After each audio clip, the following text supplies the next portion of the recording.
ఇంకొక ఎగ్జామ్ మాత్రం మిగిలింది. నాకు తెలిసి వాడు ఒక్క లైన్ కూడా రాసుండడు. కానీ వీళ్ళు చేసే ప్రయత్నం వల్ల వాడు కోలుకునే అవకాశం 10% ఎక్కువ ఉందని డాక్టర్లు అన్నారు. దానివల్ల ఇంకో ప్రయోజనం ఉంది. బుక్కు కూడా తెరవడం రాని స్పోర్ట్స్ కోటాలో వచ్చిన వాళ్ళు కొంచెం సుమారుగానే రాశారు.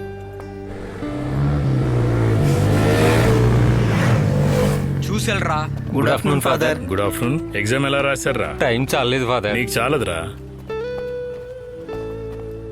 నీ మొహానుకున్న గ్లాస్ కొంచెం తీ. నువ్వు ఆ కాంట్రాక్టర్ భక్తవత్సలం కొడుకే కదా? అవును. అవును, నీ పేరేంట్రా? డానిష్. ఇలా చూడరా డానిష్, నువ్వు త్వరగా వ్యానిష్ అవ్వకుండా ఉండడం కోసం చెప్తున్నాను. అడ్వైజ్ ఇస్తున్నాను అనుకోకు. మన దేశపు రోడ్లకు సెట్ అవునటువంటి స్పోర్ట్స్ పవర్ ఎక్కువ ఉండే బైక్ ఇది.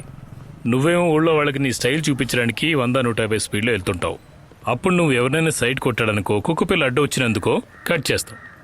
ఎదురుగా వచ్చే అమాయక బెంచి కారుకో టిప్పర్ లారీకో గుద్దుకుంటావు. మరుసటి రోజు కాలేజీ లీవ్. నువ్వు బాగుపడవని నేను ఎప్పుడు చెప్పనురా.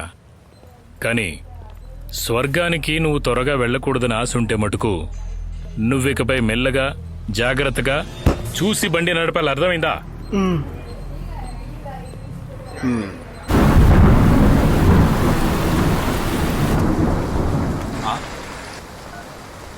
గుద్దేసి వెళ్ళిన కార్ డీటెయిల్స్ అన్ని దొరికాయి. వాళ్ళని పోలీసులు పట్టిస్తే ఎలా ఉంటుంది? ఏం ప్రయోజనం? ఏ గుద్దిన రోజే వాళ్ళని పట్టుకున్నా గానీ అనుకోకుండా జరిగిన ప్రమాదం అని కేవలం 2500 కట్టించారు. ఈజీగా బయటకు మిమ్మల్ని వచ్చేయచ్చు. అందరినీ పైకి రమ్మన్నారు. ఒక్కో చోట ఒక్కో రూల్స్. ఈరోజు ఉదయం ఇక్కడ ఎవరూ లేనప్పుడు షాపు వాడు ఆటోలో తెచ్చిచ్చిన పార్సిల్ ఇది. ఎవడ్రా కొబ్బరి చెట్లకే మిషన్ ఆర్డర్ చేసింది? మిమ్మల్ని అడుగుతున్నాను. అది ఫాదర్, వీడి కొబ్బరి నీళ్ళ కోసం 2 సార్లు కొబ్బరి చెట్టు ఎక్కాల్సి వచ్చింది. హైట్గా ఉన్న కొబ్బరి చెట్లు ఎక్కడం రిస్క్ అని నేనే ఆర్డర్ చేశా. ఎవరెక్కడానికి? నేనెక్కడానికే ఫాదర్. నువ్వు లైఫ్ లాంగ్ కొబ్బరి చెట్లు ఎక్కాలని తీర్మానించుకున్నావేంటి?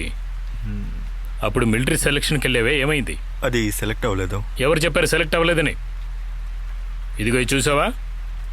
నా కేర్ ఆఫ్ అడ్రస్కి మిలిటరీ నుంచి వచ్చిన అపాయింట్మెంట్ లెటర్ ఇది. రే సెబాస్టియన్, నువ్వు మిలిటరీకి సెలెక్ట్ అయ్యావురా. రే ముందు వాడిని కొంచెం దింపండిరా. మొత్తం చెప్పనివ్వండి. ఎల్లుండి వాడు ఇక్కడి నుంచి బయలుదేరాలి. 8వ తారీఖున పూనాలో రిపోర్ట్ ఇవ్వాలి. జాబ్ వచ్చిన సంతోషంలో చప్పట్లు కొట్టాం, కానీ మాతో ఉన్న మస్తాన్ మమ్మల్ని వదిలి వెళ్ళటం అనేది మా మనసుకు చాలా కష్టంగా అనిపించింది.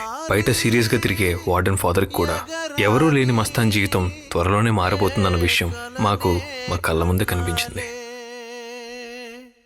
సెబాస్టియన్ వెళ్ళడం నేను చూడలేను.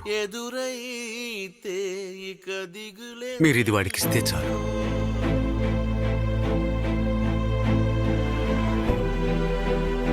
వెళ్ళొస్తాను. ఇలా చూడరా, వార్డెన్ ఫాదర్కి ఒంట్లో బాలేదు. నీకు ఇది ఇవ్వమన్నారు.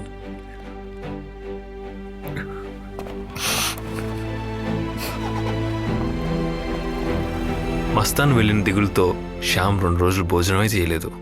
ట్యూబ్ ఫీడింగ్ మాత్రమే ఇవ్వగలిగాం. ఇది తెలుసుకున్న వాళ్ళ నాన్న బాధపడుతున్నారని చెప్పి ఇక్కడ రావద్దని సర్ది చెప్పాం. శ్యామ్ని గుద్దేసి వెళ్ళిన కార్ డీటెయిల్స్ దొరికాయి. వాళ్ళ నెంబర్కి ఫోన్ చేసి క్లిచ్చర్ తిట్టాడు. ఆ రోజు నుంచి వాడిని లేపేయాలని చెప్పేసి ఇక్కడ ఉన్న ప్రతి ఒక్కరు అనుకున్నారు. రే అని కూడా చెప్పింది వాడిని ఎలాగైనా ఏదో ఒకటి చేయాలని. పెద్ద ర్యాలీ కార్ తీసుకొచ్చాడు. వాడిని లేపిన తర్వాత ఇంకేదైనా. ఫోన్లో వాని శ్యామ్కి క్షమాపణలు చెప్పమనే కదా అడిగాం. దానికి వాడు నోటుకొచ్చినట్టుగా తిట్టాడు. బాబాయ్ చెప్పాడు వాడిని లేపేయడానికి ఫుల్ టీంతో వస్తానని. అలాగైతే ఇంకా మనం ఇక్కడ కూర్చొని ఏం ప్రయోజనం?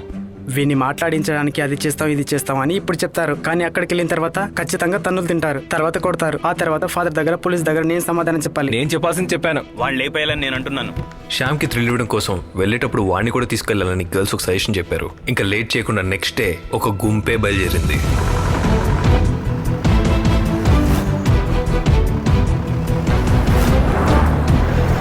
పెద్ద కోటీశ్వరుడు కొడుకేవాడు. ఊరు తిరగడం, మందు కొట్టడమే వాడి ముఖ్యమైన పని. అవును ఇదే. ఎవరది? మీ సార్ ఇక్కడ లేడా?